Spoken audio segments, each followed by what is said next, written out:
Big news as the U.S. Commerce Department is putting gross domestic product numbers on public blockchains. This is a milestone for the government and blockchain technology. Business of Blockchain spoke with Michael Casey, an expert in the field, earlier this year about the ways government can use blockchain and the benefits and risks we should keep in mind. For more cutting-edge uses of blockchain tech, head to our YouTube channel, Business of Blockchain. Don't forget to like and subscribe. Here's Michael.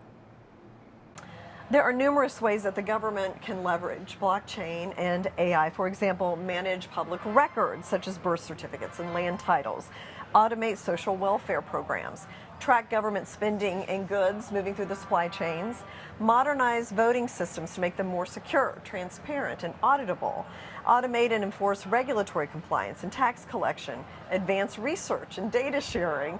Are any or all of these things possible with decentralized AI? I would probably flip the question around a little bit. Like, I would say that they, whether or not they're possible or impossible with decentralized or centralized AI, I would say they have to be on decentralized AI, right? So all of them are interesting applications of varying degrees of challenge with them. I think there's clearly, value in having the verifiable records and traceability that a blockchain would enable. But if we're going to put all of that into a public domain like a blockchain, but also at the same time hand it over to a black box AI, then this is a fast route to totalitarianism, right? Like, think about all of the data that there are certain aspects of our data that we do, whether we like it or not, give to the government, right? We certainly have to share our income every year through the IRS for tax purposes, and there's certain aspects of our birth records and so forth that are shared with state authorities, but it's not something that sits in a machine that runs and computes value on us. All of that information, if I'm giving that up and there is no mechanism to verify the privacy, means that I'm handing this over to an authoritarian machine, right? I mean, this is really Black Mirror, Chinese data score. This is starting to feel a little bit like the 1930s in Germany, right? Like, this is not good.